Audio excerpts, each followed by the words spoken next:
Hello दोस्तों, आज मैं आपको बहुत ज़रूरी और नॉलेजेबल जानकारी देने वाला हूं, क्योंकि दोस्तों ये मुद्दा बहुत गंभीर है।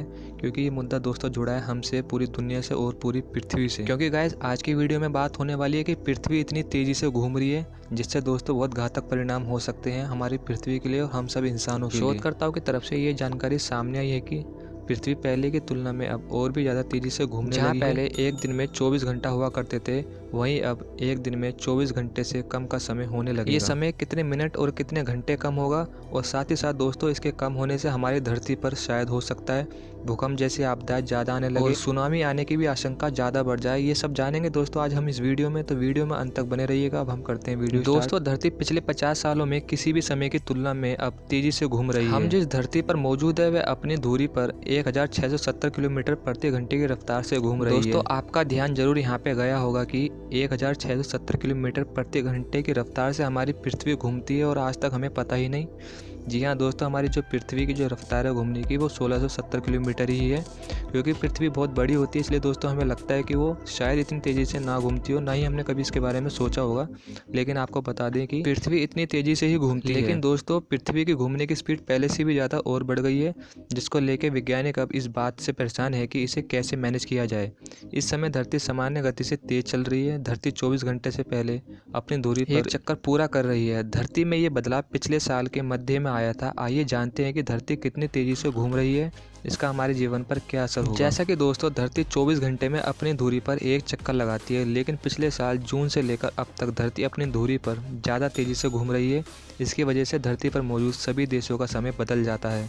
साइंटिस्ट को अपनी जगहों पर मौजूद एटॉमिक क्लॉक का समय बदलना पड़ेगा। यानी इस बार साइंटिस्ट को नेगेटिव लीप सेकंड अपनी घड़ियों में जोड़ना पड़ेगा। साल 1970 से अब तक कुल मिलाकर 27 लीप सेकंड जोड़े जा चुके हैं। अब आप ये सोच रहे होंगे कि दोस्तों कि लीप सेकंड आखिरकार होता क्या है, तो दोस्तों मैं आपको ये आसान शब्दों के साथ साथ एक असली उदाहरण के साथ समझाऊंगा, तभी आपको अच्छे से समझ में आ जाएगा कि लीप सेकंड आखिरकार क्या होता है। दोस्तों लीप सेकंड या समय का मतलब होता है कि समय का आगे की तरफ छलांग लगा देना या फिर पीछे की तरफ। जैसा कि समय में थोड़ा बहुत हमेशा परिवर्तन होता रहता है, कभी ये ज़्यादा की तरफ होता है तो कभी ये कम की तरफ होता है। तो इस समय के परिवर्तन को एडजस्ट करने के लिए ही लीप सेकंड या समय का इस्तेमाल किया जाता है। आप इसको इस तरीके से भी समझिए, जब पृथ्वी सूर्य की परिक्रमा 365 दिन और 6 घंटे में पूरा करती है।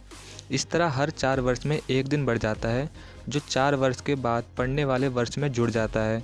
इस तरह लीप वर्ष होता है। और इसलिए हर 4 साल बाद लीप वर्ष मनाया जाता है, जो फरवरी महीने में पड़ता है। लीप वर्ष में फरवरी में एक अतिरिक्त दिन जुड़ जाता है, जिससे लीप वर्ष में फरवरी का महीना 29 दिनों का होता है। तो दोस्तों अब आपको ये समझ में आ गया होगा, जैसे कि आपने देखा भी होगा कि फरवरी में कभी 28 का महीना होता है, कभी 29 का। दोस्तों जैसा कि दोस्तों मैंने अभी आपको बताया था कि एक साल में 365 दिनों से भी ज़्यादा का समय होता है, तो उन्हें एक्स्ट्रा समय को एडजस्ट करने के लिए लीप समय या लीप वर्ष का इस्तेमाल किया जाता है। और अब आपको पता चल गया होगा कि लीप वर्ष या लीप समय क्या होता है। अब हम आते हैं मेन मुद्दे पर। जैसे कि हम बात कर रहे थे, अगर पृथ्वी तेज घूमेगी तो क्या परिवर्तन आएगा। पिछले साल जून से 24 घंटे से कम समय में एक चक्कर लगा रही थी। धरती इस समय 24 घंटे में 0.5 मिली सेकेंड कम समय लेकर घूम रही है, यानी हमारे 24 घंटे में 0.5 मिली सेकेंड कम हो गए हैं। 19 जुलाई 2020 का दिन 24 घंटे से 1.4 मिली सेकेंड कम था। 2020 से सबसे छोटा दिन 2005 में था, लेकिन पिछले 12 महीने में ये रिकॉर्ड कुल मिलाकर 28 बार टूटा है। समय का यह बदलाव सिर्फ एटॉमिक क्लॉक पर ही देखा जा सकता है, लेकिन इसकी वजह से कई सारी दिक्कतें आ सकती हैं। हमारी संचार व्यवस्था में काफ़ी दिक्कत आ सकती है, क्योंकि हमारे सैटेलाइट और संचार यंत्र सोलर टाइम के अनुसार सेट किए जाते हैं। ये समय तारों, चांद और सूरज के पोजीशन के अनुसार सेट की जाती है। जैसा कि पिछली बार साल 2016 में लीप सेकंड जोड़ा गया था, लेकिन अब इस बार लीप सेकंड हटाने का समय आ गया है, यानी कि नेगेटिव लीप सेकंड अब जोड़ना पड़ेगा। नेशनल फिजिकल लेबोरेटरी के सीनियर रिसर्चर साइंटिस्ट पीटर विवर्ली ने कहा कि यह बात तो सही है कि धरती अपने तय समय से कम समय में एक चक्कर पूरा कर रही है। ऐसा पिछले 50 सालों में पहली बार हुआ है। ऐसा हो सकता है कि धरती पर रहने वाले लोगों को समय के साथ चलने के लिए नेगेटिव लीप सेकंड जोड़ना पड़े। अगर दोस्तों पृथ्वी की घूमने की रफ्तार तेज की बजाय सुस्त हो जाए तो हो सकता है दोस्तों इस पृथ्वी पर बाढ़ और भूकंप जैसी आपदाएं ज़्यादा बढ़ जाएं। परंतु इस समय तो हमारी पृथ्वी और तेज़ी से घूम रही है। जहाँ पहले एक दिन में 24 घंटा हुआ करते थे, वहीं अब 0.5 मिली सेकेंड की इसमें कमी आ गई है। वीडियो यहाँ पे कंप्लीट हुई। अगर दोस्तों आपको वीडियो काफ़ी नॉलेजेबल लगी हो और ऐसी वीडियो देखना चाहते हो तो चैनल को सब्सक्राइब कीजिए। अभी के लिए इतना, फिर हम आपसे मिलेंगे अगली वीडियो में।